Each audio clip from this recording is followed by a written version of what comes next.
வாய் வாயின்னு ஒண்ணு இருந்தா என்ன வேணாலும் பேசுவீங்களா? காலகாலத்துக்கும் எழுந்திருக்கவே முடியாத அளவுக்கு நிரந்தரமான ஒரு பதிலடியை நீங்க கொடுத்துக்கிட்டே இருக்கணும். பணமா ஜனமா அப்படின்னு கேட்டா என் ஜனம் தான் எனக்கு முக்கியம்.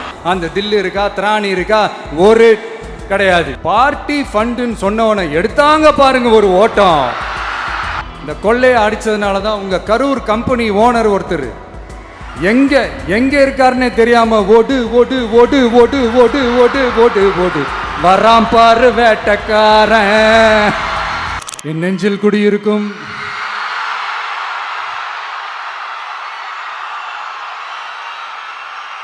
கரூர் சொந்தங்கள், உங்கள் அனைவருக்கும் என்னுடைய வணக்கம்.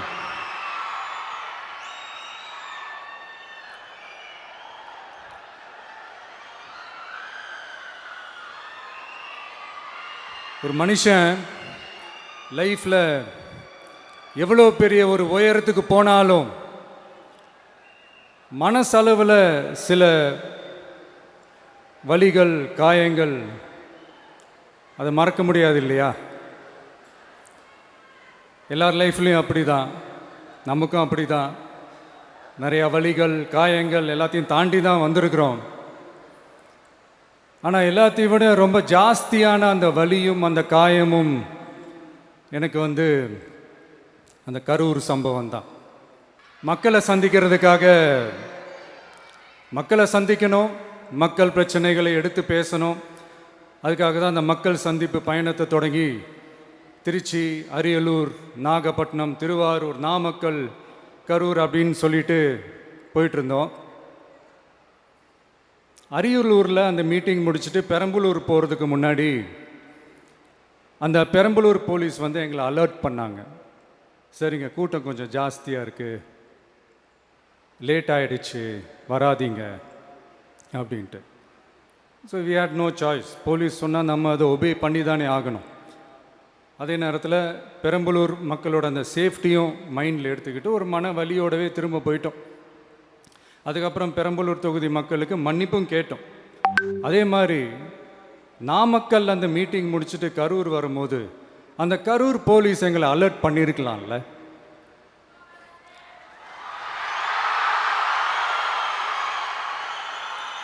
இல்லை சார், இங்கே எதிர்பார்த்ததை விட கொஞ்சம் கூட்டம் அதிகமாக இருக்குது, கண்ட்ரோல் பண்ண முடியல, வராதிங்க.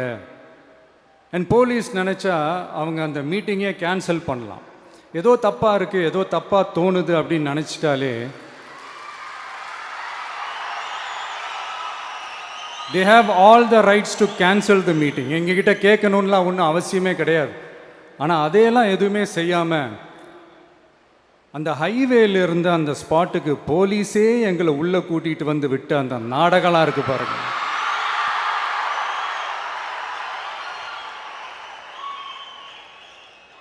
நம்பிட்டேங்க, முழுசாக நம்பிட்டேன். அன்னைக்கு இருந்த அந்த கரூர் போலீஸ் பேசும்போது தேங்க்ஸ்லாம் சொன்னேன் அவங்களுக்கு. எனக்கு தெரியாது இப்படி ஒரு நாடகம் நடக்கும். இதுக்கெல்லாம் யார் காரணம்? இதெல்லாம் யார் சொல்லி செஞ்சது? இப்படி பண்ணுங்க, அப்படி பண்ணுங்க, சப்போஸ் அப்படி நடந்தா இப்படி பண்ணுங்க, சப்போஸ் இப்படி நடந்தா இந்த மாதிரி இன்ஸ்ட்ரக்ஷன்ஸ்லாம் கொடுத்து அந்த ப்ரெஷர் போடுறது யார்?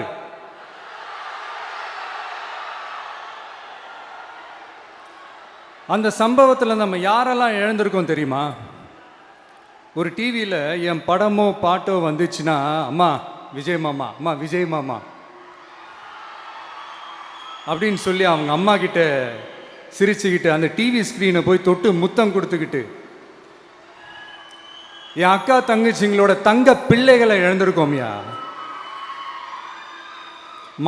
மழலை கூட சரியா வராதப்போ ஒரு பேப்பர் மேகசினில் என் ஃபோட்டோவை பார்த்தா அது சிரிச்சுக்கிட்டு அந்த கள்ளங்கபடம் இல்லாத அந்த சிரிப்பு, அந்த கடவுள் மாதிரி இருக்கிற அந்த பச்சை பிள்ளைங்களை இழந்திருக்கோம்யா. என் அக்கா தங்கச்சி, அண்ணன், தம்பி, குடும்ப உறவுகளை இழந்து அந்த வலியோட இருக்கிற என்ன நீங்கள் ஏளனமா பேசுறீங்களா? என் மேலே பழிய தூக்கி போடுறீங்களா? இப்படி ஒரு சம்பவம் நடந்துருச்சு. இது ஏன், எதனால, அதுக்கான பின்னணி என்னன்ட்டு அந்த வலியோட வீட்டில் உட்கார்ந்துட்டு இருக்கிறேன். ஓடி ஒளிஞ்சிட்டான்னு வர சொல்றீங்களா? வாய் வாயின்னு ஒன்று இருந்தா என்ன வேணாலும் பேசுவீங்களா?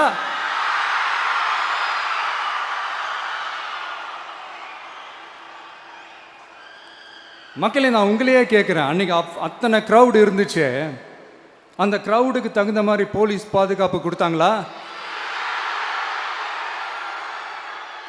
இந்த இடத்தை எடுத்துக்க சொல்லி நாங்க தான் சொன்னோம்னு ஒரு போலீஸ் ஆஃபீஸர் பேட்டி கொடுக்கிறாரு, அதுக்கு என்ன அர்த்தம்?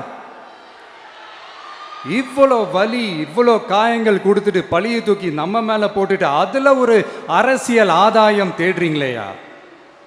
இதுல வாய் கூசாம சட்டசபையில ஸ்டாலின் சார் நம்ம மேல திருப்பி விட்டு அங்க ஒரு அரசியல் செய்றாரு, அதுக்கு என்ன அர்த்தம்? நமக்காக வந்திருக்கிற மக்களை காக்க வைக்கிறதுக்கு நான் ஒன்றும் ஆதாயம் தேடுற அரசியல்வாதியெல்லாம் கிடையாது. மக்களுக்காக அரசியலுக்கு வந்தவன் இந்த விஜய். எனக்காக எல்லாமும் கொடுத்த என் மக்களுக்காக எல்லாத்தையும் விட்டுட்டு மக்களுக்காக மட்டுமே அரசியலுக்கு வந்தவன் இந்த விஜய். அவங்களுக்காக நன்றி கடன் செலுத்துறதுக்காக மட்டுமே அரசியலுக்கு வந்தவன் இந்த விஜய். உங்களுக்கு தான் இந்த விஜயை பத்தி நல்லா தெரியுமே. ஆனா நம்ம எல்லாருக்குமே இத்தனை வலிகள் காயங்கள் கொடுத்தவங்களுக்கு இந்த 2026 தேர்தலில் தக்க பதிலடி கொடுத்துட்டீங்க. ஆனா அது மட்டுமே பத்தாது மக்களே, அது மட்டுமே பத்தாது. காலகாலத்துக்கும் எழுந்திருக்கவே முடியாத அளவுக்கு நிரந்தரமான ஒரு பதிலடியை நீங்க கொடுத்துக்கிட்டே இருக்கணும்.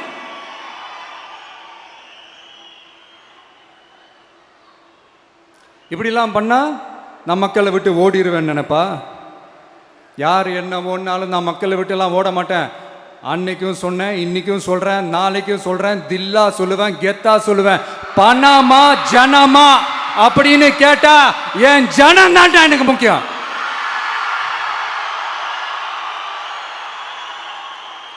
மக்களே, உங்களை விட எனக்கு இந்த காசு பணம் முக்கியமா என்ன? இவ்வளோ குறைகள் நம்ம மேல சொல்றாங்களே, இப்போ நான் சொன்ன மாதிரி அவங்களால ஓப்பனா சொல்ல முடியுமா? அந்த தில்லு இருக்கா, திராணி இருக்கா? ஒரு கிடையாது. ஆனா நம்ம மக்கள் அமைச்சு கொடுத்த நம்ம அரச குறைகள் மட்டும் டிசைனா மாடலா குறைகள் மட்டும் சொல்லுவாங்க. ஒவ்வொரு டிபார்ட்மெண்ட்லயும் அந்த பார்ட்டி ஃபண்ட்,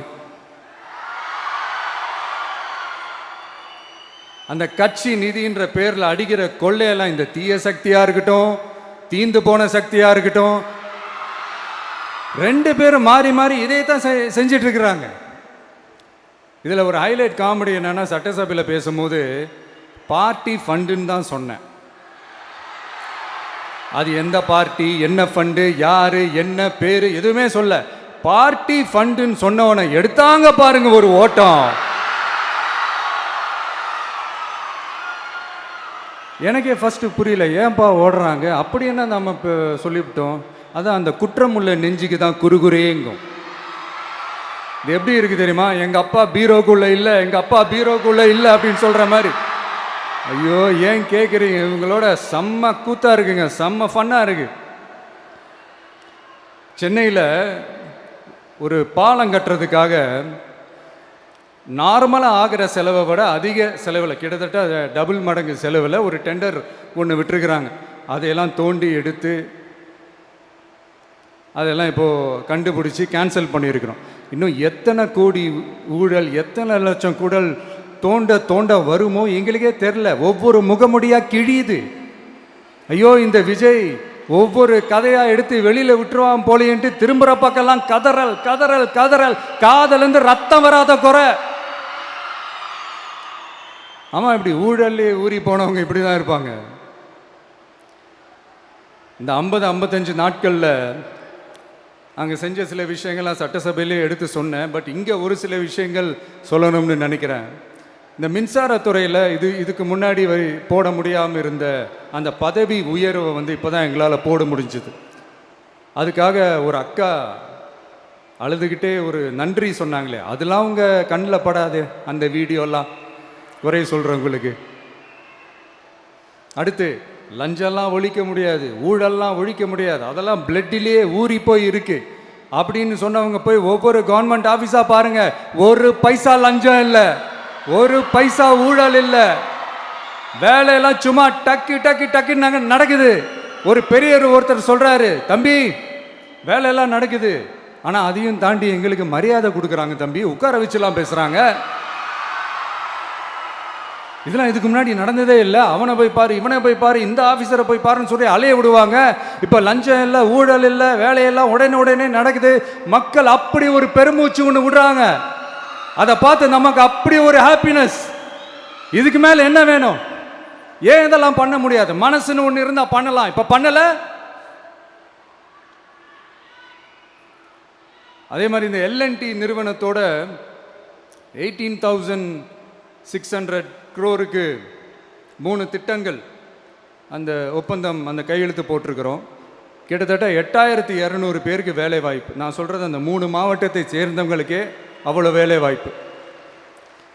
குறுவை சாகுபடிக்காக 134 கோடியில் அந்த சிறப்பு தொகுப்பு திட்டம் அறிவிச்சிருக்கிறோம் நம்ம விவசாயிகளுக்காக. இப்போவும் சொல்கிறேன், நம்ம விவசாய பெருமக்களே, உங்களோட இந்த அரசு கூடவே நிற்கும். பெண்கள் பாதுகாப்புக்காக சிங்கப்பெண் அதிரடி படை, அது உங்களுக்கு நல்லா முன்னாடியே தெரியும். வரப்போகிற அறிஞர் அண்ணா அவர்களுடைய பிறந்த நாளில் உங்கள் அண்ணனுடைய அரசில் தாய் மாமன் தங்க மோதிர திட்டம் அறிவிக்கப்படும். இதெல்லாம் கேட்டாங்களே, வாக்குறுதி கொடுத்தீங்களே, என்னாச்சுன்னு. இந்த தீய சக்தி மாதிரி ரீல் தாய் மாமன்லாம் கிடையாது, ரியல் தாய் மாமன். எப்படி? ரியல் தாய் மாமன்.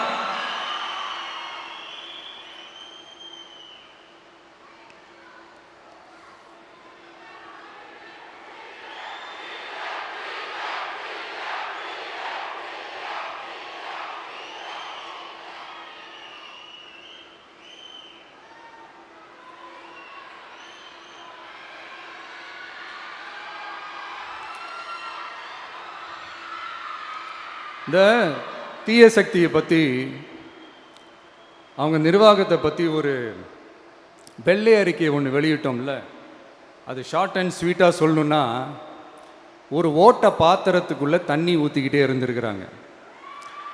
பாத்திரம் எம்டியாகவே இருந்திருக்கு, ஆனால் ஊற்றின தண்ணி தான் எங்கே போச்சுன்னு தெரில. கடவுளுக்கு தான் வெளிச்சம். அது மாதிரி இப்போ நம்ம சொன்னதெல்லாம் சும்மா ஒரு சாம்பிள் தான். இன்னும் வரப்போகிற நாட்களில் உங்கள் அரசனுடைய அந்த விஸ்வரூபத்தை நீங்கள் பார்ப்பீங்க. அடுத்து வாயத்தொடங்க சிஎம்.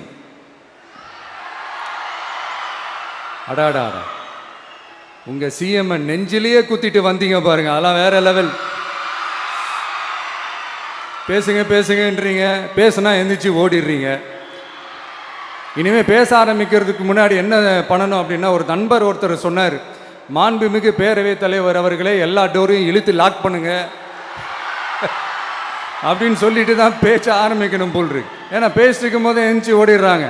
5 நிமிஷம் பேசினதுக்கே குளத்தூர்ல கொத்து பரோட்டா போட்டாங்க. இதுக்கு மேலே பேசினா மொத்தமாக முடிஞ்சிடும், பார்த்துக்கங்க. நாம் அரசியல் பேசினா விஜயெல்லாம் அரசியல் பேசலாமா அப்படிங்கிறது. சரிப்பா, நமக்கு எதுக்கு வம்பு, நம்ம பாட்டுக்கு நம்ம வேலையை பார்ப்போம், எதுக்கு அவங்கள பற்றி பேசிக்கிட்டு அப்படின்னு இருந்தால் விஜய்க்கு அரசியலே பேச தெரில அப்படிங்கிறது. இப்படியே அப்படின்னு இருந்தால் சரிப்பா, நமக்கு எதுக்கு வம்பு, நம்ம பாட்டுக்கு நம்ம வேலையை பார்ப்போம், எதுக்கு அவங்கள பற்றி பேசிக்கிட்டு அப்படின்னு இருந்தால் விஜய்க்கு அரசியலே பேச தெரில அப்படிங்கிறது. இப்படியே மாறி மேகதாது அணையை பற்றி என்ன தெரியும், விஜய் அதை பற்றி பேசலை. இப்படி நம்ம அரசியலுக்கு வந்ததுலேருந்தே ஒரு கூட்டம் குறை மேலே குறையா சொல்லிக்கிட்டு, பாட்டு கச்சேரி எங்களுக்கும் பண்ண தெரியும், பண்ணலாமா? இந்த மேகதாது அணை சம்பந்தமான அந்த வழக்கில் தமிழ்நாட்டோட பெட்டிஷனை சுப்ரீம் கோர்ட் எப்போ ரிஜெக்ட் பண்ணுச்சு? அப்போ யார் ஆட்சியில் இருந்தா? ஏன் ஒழுங்காக வாதாடல? நீங்கள் ஒழுங்காக வாதாடி இருந்தீங்கன்னா அதை ரிஜெக்ட் பண்ணியிருக்க மாட்டாங்கல்ல. ஏன் ஸ்டாலின் சார் வேணும்னே விட்டுட்டாரா? ஏன் இப்படிலாம் கேள்வி கேட்கலாமா? இப்படிலாம் கேள்வி கேட்டால் தான் மேகதாது அணையை பற்றி பேசுனதா அர்த்தமா? ஏன் அந்த ஸ்டேட்டு சிஎம் பேசுகிறாரு, நீங்கள் ஏன் பேசலை அப்படின்னா, நம்ம ஸ்டேட்டோட உரிமையை எங்கே நிலைநிறுத்தணுமோ அதுக்காக வேலை பார்க்குறது மட்டும்தான் முக்கியம். சும்மா சவால் விட்டுக்கிட்டு சீண்டி பார், நான் யார் தெரியுமா, தொட்டு பார், இப்படிலாம் பேசிக்கிட்டு இருந்தால் வேலைக்கு ஆகாது. சும்மா பேசி பேசி பிரச்சனையை வளர்த்துக்கிட்டு யார் மேலே அது பழியை தூக்கி போட்டுட்டு அப்புறம் மக்களை அம்போன்னு தெருவில் விட்டுட்டு இப்படி தான் ஒரு அரசியல் பண்ணணும்னா அந்த அரசியல் நமக்கு தேவையும் இல்லை, அது நம்ம செய்யவும் போகிறதில்ல. Talk less work more mode தான், அதுதான் நம்ம பாலிசியே. அதனால தான் சட்டசபையில் அந்த அரசினர் தீர்மானம்னு சொல்லி ஒன்று கொண்டு வந்தோம். அது எப்படி டு டேக் இட் ஃபார்வர்ட் எப்படி கொண்டு போகணுமோ அதை சரியாக செய்வோம். சென்ட்ரல் கவர்மெண்ட்லேருந்து அந்த டீலிமிட்டேஷனை திரும்ப கொண்டு வர போகிறதா ஒரு பேச்சு ஒன்று அடிபடுது. யார் என்ன டீலிமிட்டேஷன் கொண்டு வந்தாலும் தமிழ்நாடு அது ஒத்துக்காது. நமக்கான இடத்தை யாரும் பறிக்கவும் முடியாது, அது பறிக்கவும் விட மாட்டோம். இப்படி நாம் இருக்கும் போது இந்த தீய சக்தி திமுக எங்கே போய் நிற்குது, யார் கதவை தட்டிக்கிட்டு நிற்குது, அது உங்களுக்கே நல்லா தெரியும். மக்களே, இந்த தீய சக்தியும் தீந்து போன சக்தியும் வேறெல்லாம் இல்லை, கூட்டு களவாணிங்க. சொல்ல முடியுமா அவங்களால? எங்களுக்குள்ள ஒட்டும் இல்லை, உறவும் இல்லை, அறிவிக்க முடியுமா, நிரூபிக்க முடியுமா? இந்த வரப்போகிற இடைத்தேர்தலில் அதை நிரூபித்து காட்டுங்க, அப்புறமா பேசுங்க. மக்களை, என் மனசை விட்டு கரூர் எப்பவும் நீங்கவே நீங்காது. நமக்கு ஏற்பட்ட வேதனையான சம்பவத்தை, நமக்கு எதிராக நடந்த சதியை, சூழ்ச்சியை இனி வர்ற ஜென்ரேஷனும் அவங்களுக்கு தெரியப்படுத்தணும்ல. அதுக்காகவே இனி ஒரு அரசியல் சதியை, அரசியல் சூழ்ச்சியை யாரும் யோசிக்கவே கூடாதுன்றதுக்காகவே கரூரில் ஒரு நினைவு சின்னத்தை நம்ம டிவிகே சார்பாக அமைக்கப்படும் அப்படின்றத அறிவிக்கிறோம். அப்புறம் கரூர்லேருந்து ஒட்டுமொத்த தமிழ்நாட்டு மக்களுக்கும் சொல்கிறேன், உங்கள் டிவிகே அரசு உங்களுக்காகத்தான் உழைக்கும். அடிப்படை வசதிகளை முதல்ல நிறைவேற்றணும். ஒரு பக்கம் நிதி நிலைமையை சரி செஞ்சுக்கிட்டே, இன்னொரு பக்கம் அப்படியே நாம் சொன்னதில் ப்ரையாரிட்டி பார்த்து ஒவ்வொன்றா படிப்படியாக நிறைவேற்ற ட்ரை பண்ணுவோம். இது எப்பவும் உங்களுக்கான அரசாக தான் இருக்கும். இந்த விஜய் உங்கள் விஜயாக தான் இருப்பான். நீங்கள் உரிமையோட உங்கள் கவர்மெண்ட்டை நீங்கள் அணுகலாம். இந்த தீயசக்தி ஆட்சி முடிஞ்சு பொட்டிக்குள்ளே போனதுலேருந்தே என்னென்னமோ பண்ணுறாங்க, இது ஏதோ பேசுகிறாங்க, சோஃபாங்கிறாங்க, வாஷிங் மிஷினுங்கிறாங்க. இந்த அரசியல் வியாபாரம் பண்ணுறதுக்கான அந்த வெண்டிங் மெஷினே அவங்க தான். யார்? இந்த திமுக. இதில் நம்மளை பார்த்து வாஷிங் மிஷினுங்கிறாங்க. எலெக்ஷனில் ஓட்டுக்கு காசு கொடுக்குற அந்த கலாச்சாரத்தையே, அந்த கல்ச்சரை அடித்து நொறுக்கி இருக்கிறோம். எலெக்ஷன்லேயே அப்படி வேலை பார்த்தோம் நாம. நமக்கு எதுக்கு இந்த குதிரை, கழுதை, ஒட்டக பேரெல்லாம்? மக்களின் பக்கம். அப்படி இருக்கும்போது நமக்கு எதுக்கு இந்த பேரெல்லாம்? இந்த திருட்டு திமுக ஆட்சியை வச்சுக்கிட்டு ஊரடிச்சு ஒலையில போட்டு இந்த கொள்ளையை அடிச்சதுனால தான் உங்க கரூர் கம்பெனி ஓனர் ஒருத்தர் எங்க எங்க இருக்காருன்னே தெரியாம ஓடு ஓடு ஓடு ஓடு ஓடு ஓடு ஓடு ஓடு வராம் பாரு வேட்டக்காரன் ஓடினே இருக்கிறாரு. இன்னொருத்தர் ஃபாரின்ல போய் ஒளிஞ்சுக்கிட்டார். ஃபாரின் ஸ்டாலின் சார்ன்னு நினச்சிட போறீங்க, அவர் இல்லை. எனக்கு எப்பவுமே ஸ்டாலின் சார் மேல ஒரு தனி பாசம் ஒன்று உண்டு. அவர் கிடையாது, இவர் வேற. சிங்கப்பூருக்கு செக்கப்புக்கு போனார்ல அவரு. இன்னும் தோண்ட தோண்ட எத்தனை பேர் மாட்ட போறாங்களோ தெரில. உங்ககிட்ட யாராவது லஞ்சம் ஏதாவது கேட்டாங்கன்னா கொடுக்க முடியாது சொல்லுங்க, நான் இருக்கேன் உங்களோட. அப்படியே யாராவது ஃபோர்ஸ் பண்ணாங்கன்னா இது எங்க மகன், எங்க புள்ள, எங்க அண்ணன், எங்க தம்பி, எங்க விஜய், எங்க விஜயோட ஆட்சின்னு ஸ்ட்ராங்கா சொல்லுங்க. மக்களை, நீங்க கூட இருக்கும் போது லஞ்ச ஊழல் மட்டும் இல்லை, அதிகாரத்தை வச்சு ஆட்டம் போடுற யாரா இருந்தாலும் அடங்கிடுவாங்க. இந்த கடமை, கண்ணியம், கட்டுப்பாடுன்ட்டு ஒரு காலத்தில் கொள்கையோடு இருந்த கட்சியெல்லாம் இன்னைக்கு எப்படி இருக்கான்னு உங்களுக்கே தெரியும். அதாவது இந்த டிவிகே கட்சியோட தலைவரை எதிர்க்கிறதுல ஒரு நியாயம் இருக்கு. ஏன்னா உங்க பொழப்பில் மண்ணள்ளி போட்டான். என்ன, இந்த ஊழல் லஞ்சம்லாம் பண்ண மாட்டேன்னு சொல்லி உங்கள் அரசியலையே ஒரு தெருமுனைக்கு கொண்டாந்து விட்டான். மக்கள் வேற அவனை தான் நம்புகிறாங்க. ஸோ இந்த விஜயை எதிர்க்கிறதுல ஒரு அரசியல் நியாயம் இருக்குது, அதை புரிஞ்சுக்கலாம். ஆனால் இன்னைக்கு இந்த விஜயை மக்கள் ஓட்டு போட்டு ஜெயிக்க வச்சு ஒரு தீர்ப்பை கொடுத்து மக்களுக்காக வேலை செய்யறதுக்காக முதலமைச்சராக உட்கார வச்சிருக்கிறாங்க. என்னமோ இன்னமும் நீங்கள் தான் ஆட்சியில் இருக்கிற மாதிரி. விஜய் கரூருக்கெல்லாம் போகக்கூடாது, விஜய் இங்கே போகக்கூடாது, அது செய்யக்கூடாது, இது செய்யக்கூடாதுன்னு எனக்கு புரியலையே. ஆட்சியில் இருக்கும் போது தான் இவ்வளோ கட்டுப்பாடெல்லாம் போட்டிங்க, எஸ்ஓபிஸ்லாம் போட்டிங்க, ஸ்டாலின் சார் ஆப்ரேட்டிங் ப்ரொசீஜர்லாம் போட்டிங்க. இப்போவும் அதே பண்ணிட்டு இருந்தீங்கன்னா என்ன சார் நியாயம்? இல்லை, நான் தெரியாமல் தான் கேட்குறேன். இன்னும் கனவுலையே இருக்கிறீங்களா? முதல்ல முழிச்சு வாங்க, ரியாலிட்டிக்கு வாங்க. உங்கள் ஆட்சியெல்லாம் வீட்டுக்கு போய் டிவிக்கேன்னு ஒரு ஆட்சி வந்து ரொம்ப நாள் ஆச்சு. ஒழுங்கா படி என்று சுப்ரீம் கோர்ட் ஓங்கி மண்டேலியே நறுக்கு நறுக்கு நறுக்கு என்று செம்மட்டியாலே அடிச்சும் இந்த திமுக முழிச்சிக்கல அப்படின்னா அப்போ கொஞ்சம் கஷ்டம்தான். வெற்றி தோல்வியெல்லாம் அரசியல் சகஜம் சார். அதுக்காகலாம் வெறி பிடிச்சி இந்த பதவி வெறி பிடிச்செல்லாம் அலைய தேவையில்லை. நல்ல விதமாகவே சொல்கிறேன், நியாயமான அரசியல் பண்ணுங்க. ஓ, அதுதான் உங்களுக்கு தெரியாதுல்ல?